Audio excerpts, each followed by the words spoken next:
Good morning, friends. People often ask me, Corey, why do you post on Facebook about the conspiracy theories, about all the ways the human species is seemingly under attack from many different directions with depopulation agendas and disinformation campaigns, propaganda, mind control? Why do you post about that stuff? Well, because those things are a block to attaining God's goal for you. The purpose of living is to discover who you really are, to seek first the kingdom of heaven within you. Now, kingdom we can take to mean reality, your true identity as a spirit, an eternal, perfect, indestructible, deeply peaceful,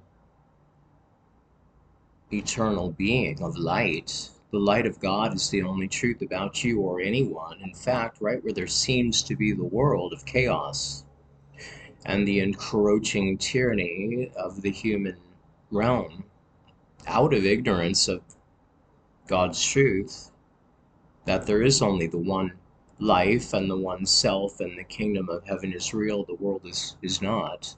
I call it not actually happening ism. Because the truth we need to be knowing is that there is no world, and only heaven is, and heaven is within you. And in fact, your spiritual identity, your soul body, is forever one with God.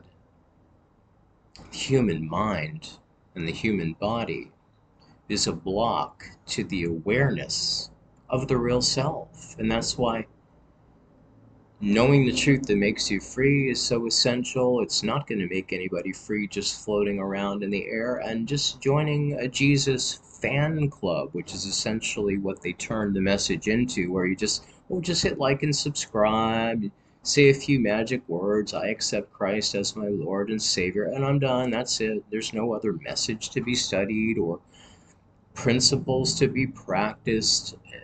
They turned it into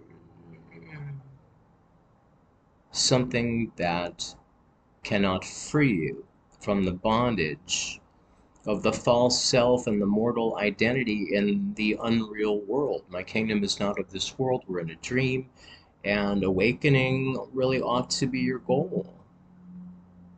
Awakening in awareness that when you say that word I,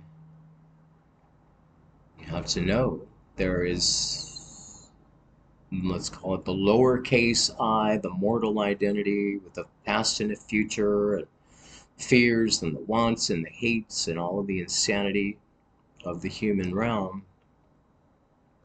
And then there's the I am that I am, which is the reality, the omnipresent, invisible, spiritual perfection that is shared with you completely. So what does God most want us to know? Let my people know, God says, I have one life. I have only one life. There is no second life. What's the leading cause of death in the human dream? The belief that you have a separate life, that there's a personal you with the birthday and a death day, rather than knowing the truth that you are one with the only reality, and that is God. So the world is a dream, and we're going to have to put that allegorical Adam and Eve apple back on the symbolic tree of the knowledge of something other than what God is. And you need to be knowing that truth. There is an I within you. I am that I am. It is not the physical body, and it is not the persona either, but you have a soul body. And we need to begin to migrate into the awareness of your soul.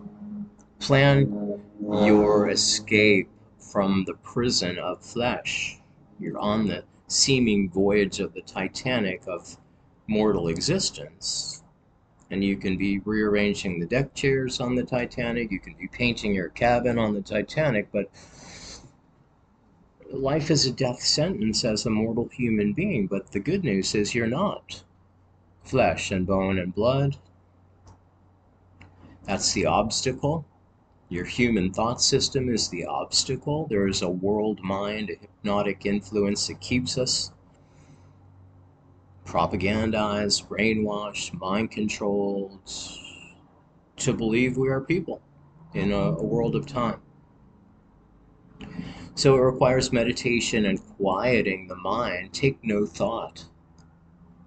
Maybe the three most important words in the red letters of Jesus, the teaching of Christ. Take no thought for your body. Take no thought for your life. Because it is only in stillness, when the human thinking mind is quiet, that you can become receptive to the presence and the power and the grace that gradually, slowly dissolves the false identity of the temporary, vulnerable human vehicle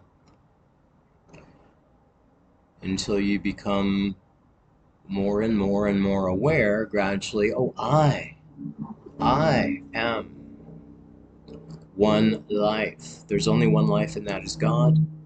I am not a body. I am free. Who seeks for freedom in a body looks for it where it cannot be found. Even if you put that freedom on a piece of paper and call it the Bill of Rights, that can all be taken away in a generation. We've seen already a few years ago. And now with the coming, well, the data centers and the robot apocalypse, the wars, the insanity. And the only thing the world is for is to incentivize you to seek the real, to seek truth. And truth is not outside of you. And it can't be known through the brain. The brain is an obstacle. It's not going to help you. You cannot think your way to the kingdom. Only stillness.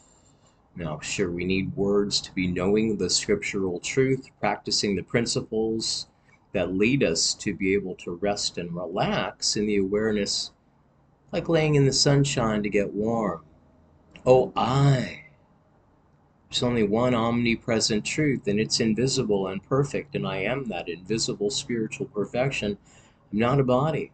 Body is the world illusion. That's the main conspiracy theories, that you are a physical body in a world of time and space and problems and death. We're going to have to put that allegorical Adam and Eve Appleseed back. You're going to say no to that talking serpent. No thanks. I choose heaven. I will remain in the kingdom of perfect spiritual identity, where there are no problems. All problems have already been solved, and the world is a dream from which we need to each awaken. I recommend practicing at the top of each hour, knowing the truth that makes you free. Thank you, thank you, thank you.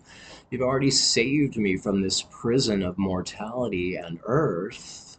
And as you see the corruption and the chaos and the insanity of the human scene, and you use that as incentive to seek the kingdom of heaven within you, your reality, your eternal essence, there is no world. There are no people. Only the light of God is there.